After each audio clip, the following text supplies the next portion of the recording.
In this video, you learn how to restore and delete songs permanently in Suno. In this workspace, you see 3 songs you want to get rid of. To delete a song, click on the 3 dots and select Move to Trash.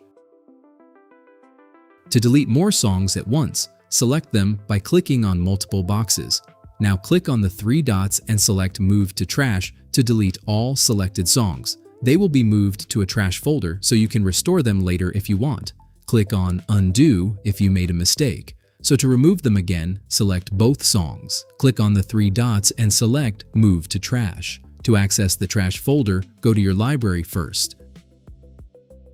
Then click on the trash icon here.